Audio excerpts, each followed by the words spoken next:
네, 주요 경제 이슈 성한경 서울시립대학교 경제학부 교수와 함께 짚어보겠습니다. 안녕하세요. 안녕하십니까. 네. 자, 그동안 이제 물가가 많이 올라가서요.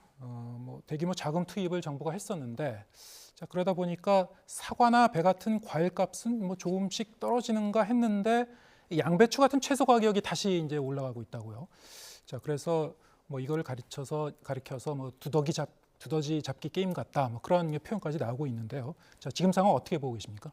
예, 일단 물가를 말씀을 드리면은 1980년대 이후로 아무튼 이만큼 큰 고물가를 겪은 적이 전 세계가 없었습니다. 당연히 우리나라도 예외는 아니었고요.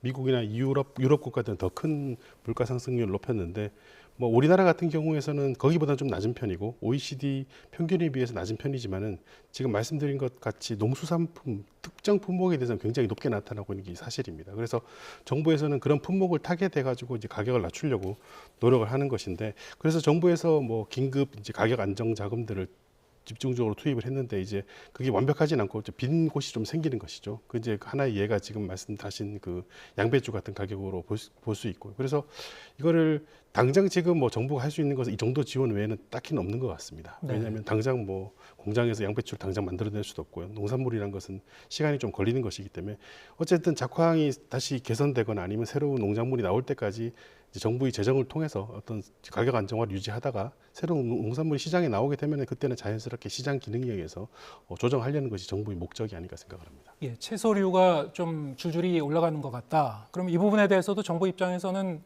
할인율 적용하고 재정 투입하고 이게 대증요법일 수는 있겠습니다만 지금으로서는 그런 카드밖에 없을 것이다, 이런 말씀이시죠. 예, 우리나라 농산물 시장이 개방이 많이 되어서 외국에서 수입을 빨리 해올 수 있으면 괜찮습니다만 그렇지 않은 품목도 많고요. 사과 같은 경우는 OECD에서 우리나라를 제외한 모든 나라들이 개방을 했는데 우리는 개방하지 있지 않은 상황이니까 이제 그런 것을 조절할 수 있는 어떤 공급의 탄력성이 없는 것이죠. 네. 그래서 대증요법을 기다리고 있는데, 근데 이게 농산물도 그렇게 한정된 아주 오래 걸리는 것은 아니라서 몇 달 정도 지나면은 이제 차츰차츰 개선될 가능성은 높다고 생각을 합니다. 네.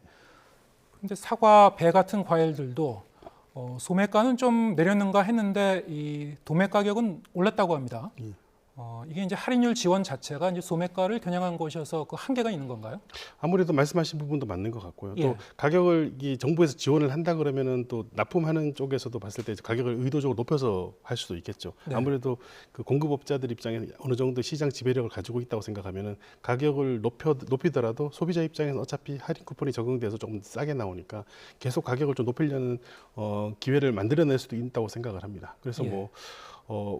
할인 쿠폰을 제공한다 해서 정부가 원하는 만큼 가격이 확 낮아지지는 않을 것 같습니다. 그래서 어디까지나 대중적인 요법이고 한시적으로 이제 이용될 수 있는 방법이라고 하는 것이 맞을 것 같고요. 그래서 어쨌든 지금 현재는 이런 방법을 끌고 가다가 나중에 이제 시장에서 이제 자연스럽게 공급이 늘어나는 것을 기다리는 것 외에는 특별한 방법은 없고 비슷한 상황이라고 생각을 합니다. 네, 근본적으로는 그럼 왜 이런 일이 일어났는가? 일단 공급량이 부족했다. 예. 작년에 작황이라든가 예. 기후 변화 문제도 있었고 예. 그렇다 보니까 공급량이 적었고 비축량도 이제 적어지고요. 예. 어차피 이제 겨울에서 봄 가면서 점점 그 비축량은 떨어질 수밖에 없고 예. 그런데 할인 쿠폰 또 지원하고 그러면은 수요는 좀 더 늘어나지 않겠습니까? 예.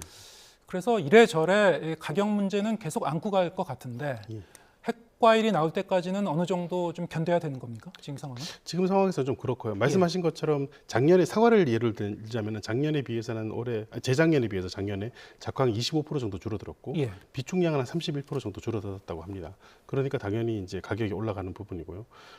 당장은 어떻게 하든 이게 참아야 되는 상황이긴 합니다만은 좀 더 구조적으로 따지면 사실은 작황이 안 좋고 하는 일은 늘 생기는 일이거든요. 네. 요즘 기후 변화란 것이 하루 이틀의 문제가 아니고 늘 생기는 문제인데 제가 판단하기에는 이런 문제보다는 좀 공급선이 좀 탄력적으로 변하는 것이 더 중요하다고 생각을 합니다. 너무 국내 농산물 시장이 이게 국내에 너무 공급에 의존하고 있는 부분도 아직까지는 크고요. 예. 그래서 그거를 해외 공급선을 충분히 우리가 도입할 수 있는 여지를 많이 만들어 놓는다 그러면은 지금 같은 경우에 좀 조절할 수 있을 것 같고, 물론 이런 부분 말씀드린 부분이 우려가 되는 부분이 있습니다. 해외에서 농산물이 갑자기 들어오면은 국내에 이제 농민들이 굉장히 피해를 보는 상황이 생기거든요. 그래서 그렇게 안 할 수 있도록 예를 들자면은 계절 관세를 매긴다든지 하는 형태를 해가지고 충분히 탄력적으로 공급량을 늘릴 수 있는 방법은 많이 있다고 생각을 합니다. 그래서 지금 기후 변화 문제를 우리가 통제할 수 있는 건 아니지만은 어쨌든 공급의 어떤 탄력성을 높이기 위한 논의들은 좀 진지하게 해봐야 되는 시간이 아닌가 싶은 생각을 합니다.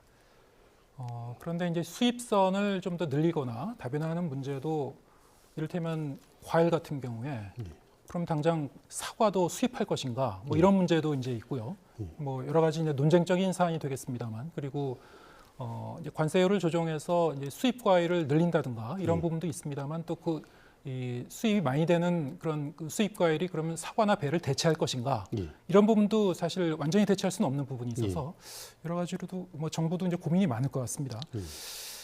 자, 지금 이제 CJ 제일제당에 이어서 대한제분 그 삼양사도 소비자용 밀가루 제품 값을 이제 내리기로 했습니다. 오늘부터. 자, 이렇게 되면은 다른 그 가공식품 밀가루를 이제 주로 사용하는 많은 가공식품 가격도 좀 내리게 되는 건가요? 어떻게 보십니까?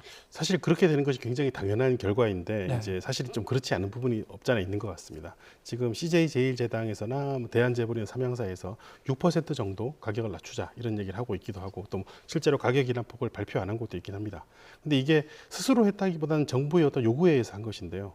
이게 그 한번 곡물 가격 지수를 한번 살펴보게 되면은 올해 2월에 곡물 가격 지수가 이제 그 유엔 식량기구에서 밝힌 곡물 가격 지수가 113.8이었습니다. 그런데 2022년 3월에 얼마였냐면 이게 170이었거든요. 네. 그러니까 그때 비하면 33.1%나 떨어졌습니다.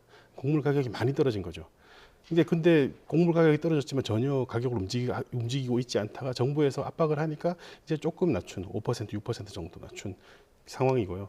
뭐 더욱이 아까도 뉴스에도 나왔습니다만 식용유 같은 경우도 이 유지류 가격 지수는 그때 비하면 거의 절반 이상 떨어졌습니다. 그런데 가격을 낮추지는 않았죠. 그것도 여전히 정부의 압박에 의해서 낮춰진 건데 그러면 이게 밀가루를 이용하는 그런 제품들로 내려가게 되면 과연 가격을 낮출 것이냐 보면은 제가 판단하기에 정부의 압박이나 여론의 압박이 있지 않으면 쉽지 않을 것 같습니다. 네. 근본적인 구조는 왜 그러냐면은 그 시장 자체가 굉장히 독과점화되어 있기 때문입니다. 예. 만일에 다른 공급자들이 쉽게 들어갈 수 있고 그렇다 그러면은 이제 경쟁이 치열해지고 해서 그렇게 가격 경쟁력을 유지할 수 없는데 그렇지 않은 시장이다 보니 계속 가격을 높이게 되고 뭐 예를 들어 어떤 특정한 어떤 이벤트가 있거나 특정한 기회가 있을 때마다 가격을 높이게 되는 상황이 아닌가 싶은 생각이 있고 한 가지 뭐 제가 이 예를 다른 데 가서 가끔 듭니다만 우리가 생각해 볼 수 있는 예가 맥주 시장의 예를 한번 들어보면 예. 좋을 것 같습니다. 뭐 그 소매 뭐 우리가 어디 소매 가격 가는 데 가서 마트 같은 데 가서 맥주를 사게 되면은 사실 맥주 가격이 요즘 몇 년 전에 비해서 그다지 올랐다는 생각을 우리가 하지는 않습니다. 그게 가능한 이유는 국내에서 과거에는 두세 개의 업체들이 맥주를 독점적으로 생산하던 것을 국내에도 많은 이제 소규모 맥주 생산자들이 많이 늘어났고요. 뿐만 아니라 해외에서 많은 수입 맥주들이 들어옵니다.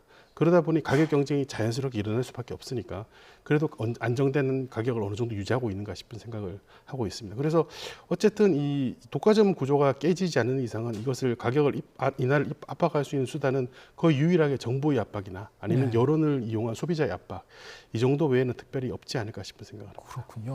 예. 이런 가공식품 같은 경우에도 시장 자체가 그냥 독과점 구조로 되어 있기 때문에 보이지 않는 손이 이른바 보이지 않는 손이 잘 작동하지 않는 그런 부분이 있다는 말씀이고. 자, 그런데 이제 물가가 더 지금 걱정인 거는 그러니까 유가도 들썩이고 있고 환율도 지금 그렇고요. 그렇다 보니까 3월 소비자 물가가 한 3%대로 지금 전망이 되고 있는 것 같습니다. 4월부터는 좀 나아질지 정부는 조금씩 이 하향 안정화될 거라고 얘기는 하고 있습니다만 근거가 뭔지도 좀 궁금하고요. 진짜 그렇게 보십니까, 교수님도? 3월 달 지금 물가가 3% 정도라는 것은 이제 뭐 그렇게 나쁘게 볼 만한 상황은 아닙니다. 말씀하셨던 두 가지 이제 농수축산물의 가격이 좀 많이 오른 편이고 그리고 유가가 좀 들썩이고 있는 부분이 있어서 이제 가격 하락폭이 크진 않은데 대신에 근원 물가는 좀 이제 천천히 그래도 하락하고 있는 상황이라고 볼 수 있는 상황이고요. 4월 달 전망에 대해서 정부에서 그렇게 말씀하는 거는 이제 농수산물 쿠폰이 뿌려지면서 이제 가격 안정화에 걸리는데 좀 시간이 걸리지 않을까. 그렇게 하다 보면은 이제 물가도 안정될 것이고 또 굉장히 중요한 전제는 유가가 안정화된다면 된다는 전제를 달고 있긴 합니다. 그거는 외부적 요인 아닙니까? 그 외부적 요인. 유가를 전혀 우리가 통제할 수 없거든요. 그래서 사실은 그 두 가지 전제 조건이 들어간다 그러면은 현재는 물가 그 인플레이션이 점점 내려갈 것은 뭐 당연한 일인 것 같습니다. 예. 물론 이제 그런 희망을 담아서 우리가 전망을 하고 있습니다만 어떻게 좀 되는지는 좀 지켜봐야 될 것 같고. 3월 우리나라 수출이 지난해보다 3.1% 이제 증가했다고 하는데요. 6달 연속 수출이 증가했습니다. 3월에는 조업 일수가 좀 줄었는데도 이렇게 됐군요. 어떻게 보셨습니까? 뭐 굉장히 우리 입장에서 좋은 소식이라고 봅니다. 우리나라 경제 성장률에 사실은 어떻게 보면 큰 변화를 일으키는 마지막 포인트가 수출이거든요. 그래서 작년 대비해서 전년 대비해서 3.1% 늘어났고요.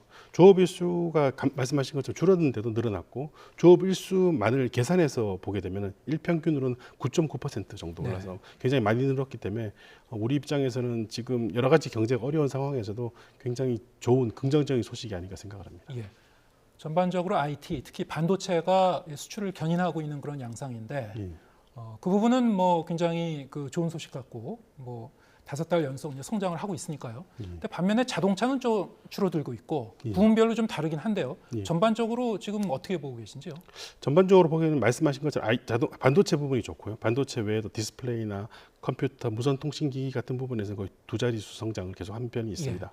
말씀하신 것처럼 자동차가 좀 감소하긴 했습니다만 그 소폭의 감소였고 그리고 예. 어떻게 보면 소위 이제 기저 효과라 그래서 그동안 워낙 괜찮았기 때문에 상대적으로 좀 낮아지는 모습을 보이는 정도이기 때문에 큰 우려할 정도는 아니라고 보고요. 이제 말씀하신 것처럼 제일 중요한 게 반도체가 지금 이제 여러 가지 상황을 끌고 있는데 다행스러운 것은 반도체 이런 수요 증가세가 당장 떨어질 상황은 아닌 것 같습니다. 예. 당연히 반도체 가격은 사이클을 타게 되는데 지금은 좀 올라가는 사이클에 있어서 이 올라가는 사이클이 아마 올해까지는 어느 정도 유지되지 않을까 싶고요. 그렇다 네. 그러면 올해 상반기나 하반기에도 수출이 그렇게 나쁘지는 않을 것 같은 희망적인 생각을 하고 있습니다. 예. 자, 이 수출을 비롯해서 이제 거시 경제를 전망하는 그런 그 방법도 사실 경제학자마다 조금씩 다른 견해를 이제 나타내는 것 같은데요. 일단은 지금 경기 회복에 대한 기대감은 좀 커지고 있고, 예. 뭐 설비 투자도 좀 늘어나는 편이라고 하고요. 수출도 이렇게 흐름이 좋은 편이고, 그런데 문제는 내수인 것 같습니다. 예. 내수 부진이 이제 최대의 리스크인데 여기에 이제 소비 심리가 좀 저조한 점도 역시 이제 한 요인으로 작용하고 있고 아까 우리가 얘기했었던 물가 문제가 역시 큰 것 같은데 예. 어떻게 봐야 될까요? 이 부분은 어떻게 해야 될까요? 소비는 물가 부분이 영향을 주는 것을 보게 되면 식품류 쪽의 소비가 많이 줄어들었거든요. 예. 그게 이제 아마 지금 워낙 그쪽 물가가 비싸기 때문에 그런 영향이 있고요. 또 반면에 사실은 식품류 소비가 1월 달에 많이 늘었었습니다. 그러니까 2월 달에 조금 줄어든 것은 그런 부분도 있는 건데 소비가 줄어드는 것은 가장 큰 원인은 제가 봤을 때는 뭐 근본적으로 물가의 원인이 있습니다만은 물가를 잡기 위해서 금리를 굉장히 높게 유지하고 있는 게 가장 큰 영향이 아닌가 생각을 합니다. 고금리상. 그리고 고금리 상황이 지금 유지되다 보니 뭐 그 개인 입장에서는 이제 그 이자 부담도 크고요. 예. 그러다 보니 당연히 가계 가처분 소득도 줄어들게 되고 또 잘 생각해 보면 작년에 경제 성장률이 1.4%밖에 안 되었거든요. 예. 그러니까 그 영향이 아직까지 오게 돼서 현재 돈을 쓸 수 있는 실제 소득이 좀 줄어드는 게 아닌가 싶은 생각이 있고 하지만은 뭐 향후 경기에 대한 전망이 좋아진다 그러면은 그에 맞춰서 소비를 늘려갈 수 있는 부분도 있으니까 뭐 고금리란 것도 이제 지금 물가가 안정화되고 그러면 좀 사라질 수 있는 부분이라서 장기적으로는 조금씩 개선되지 않을까라는 게 저희 전망입니다. 네. 자, 이렇게 되면은 향후에 경기가 회복된다고 하면은 지금 이제 금리 부분을 말씀해 주셨는데 기준금리가 좀 낮아지고 전반적으로 소비 심리도 좀 회복이 되고 물가도 어느 정도 안정화되고 그러면은 이제 내수도 이제 풀려야 될 텐데요. 어떤 양상으로 풀리느냐? V자 반등은 아니고 아마 U자 반등 말하자면은 천천히 이렇게 회복돼가는 모습을 보일 거라. 는 그런 그 해석이 나오고 있는데 그 부분에 대해서는 동의하십니까? 예, 아마 U자 반등이 맞을 것 같습니다. 예. 왜냐하면은 금리가 당장 떨어진다 하더라도 그렇게 급격한 속도로 빨리 떨어지지는 않을 것 같거든요. 지금 여러 전망은 뭐 하반기가 시작할 때 우리나라 금리가 떨어지지 않을까라는 게 이제 좀 긍정적인 전망이고요. 그거보다 더 부정적인 전망도 있긴 합니다.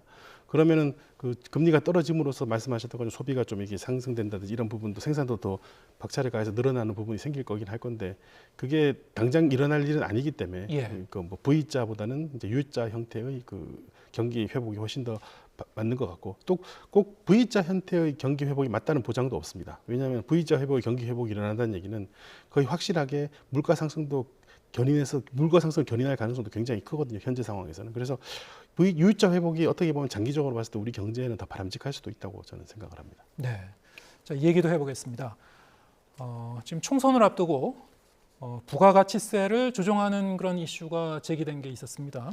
여당 국민의힘 비대위원장 한동훈 비대위원장이 지난주부터 이 문제를 이제 제기를 했고 가공식품과 식재료에 대해서는 이 부가가치세를 지금의 한 절반 수준으로 한시적으로 낮추자 10%에서 5% 정도로 낮추자 이렇게 제안을 했었고 이게 사실 이제 따지고 보면은 과거에도 이렇게 한시적으로 낮춘 적이 있긴 있었습니다만 자, 이 부분에 대해서도 역시 전문가마다 좀 의견이 좀 갈리는 것 같습니다. 어떻게 보고 계신지요, 교수님은?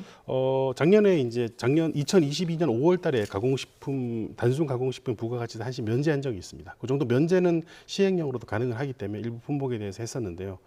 그 효과가 좋았는지 나빴는지를 뭐 명확하게 나중에 사후적으로 판단해 보진 않았습니다만은 그 당시에 왜 그렇게 했었냐면은 워낙 그 소비자 물가 상승률이 높았습니다. 5%를 넘어서고 있는 상황이었기 때문에 어떻게 하든 이런 급한 상황에서 불을 꺼야 되겠다라는 싶은 어떻게 한시적인 조치를 취한 것이고요. 뭐 당시 상황에서 어쩔 수 없는 정책이 아니었는가 생각을 합니다. 뭐 현재 하자는 것은 그거보다는 좀 더 구체적으로 5%씩 낮추자는 것이고 또 품목도 그 당시에 했던 것보다 좀 숫자가 많이 늘어나는 부분이긴 합니다. 물론 전체 그 부가 품목에 대해서 다 하는 것이 아니고 일부 생필품을 위주로 하는 것이기 때문에 뭐 반드시 그게 나쁘다고 한쪽으로 말씀드리긴 어렵습니다만은 세수가 감소하는 좀 부정적인 영향은 좀 있을 것 같고요. 네. 하지만은 장기적으로 세수가 감소할지 조금 더 봐야 되는 부분이 있습니다. 예. 아무래도 세율을 낮추게 되면은 또 그만큼 소비가 늘어나는 부분도 있거든요. 그래서 세액 전체는 단기적으로 낮아지지만 장기적으로는 뭐 늘어나는 것도 충분히 가능성은 저는 있다고 그럴 수 있다고 생각합니다. 그리고 이 부가가치세라는 것이 이제 뭐 경제학 수업 시간에 나오지만은 소비자들이 많이 부담을 하고 있습니다. 왜냐하면은 방금 말씀하신 이 생필품들은 다들 굉장히 수요가 비탄력적인 제품이기 때문에 현재 소비자들이 그 부가가치세에 많은 부분을 부담하고 있는데 그걸 없애버리게 좀 줄인다 그러면 아무래도 소비자가 부담하는 부분이 줄어들고 바꿔 말하면 소비자들이 새롭게 그 소비 시장에 뛰어들 수 있는 새로운 신규 소비자가 많이 늘어나는 부분도 있습니다. 그래서 한쪽 방향으로 뭐 부정적인 효과가 분명히 단기적으로는 강할 수 있습니다만 장기적으로는 어떻게 될지는 조금 두고 봐야 되는 부분이 아닌가 싶습니다. 역시 이제 이 문제도 지금 그 부가가치세법의 개정이 이제 필요한 상황 아니겠습니까? 그렇습니다. 그래서 지금 당장 현실화될 수 있는 부분은 아닐 것이고 여기에 대해서 정치권에서도 그리고 사회적으로도 좀 그 공론화가 필요한 그런 부분 같긴 한데요. 여기에 더해서 오늘은 또 여당에서 부가가치세 간이과세자 기준을 올리자 이런 공약을 했습니다. 연매출 8천만 원에서 2억 원으로 올리겠다는 그런 내용인데 이거 역시 사실은 법 개정이 필요한 사항이기도 하고요.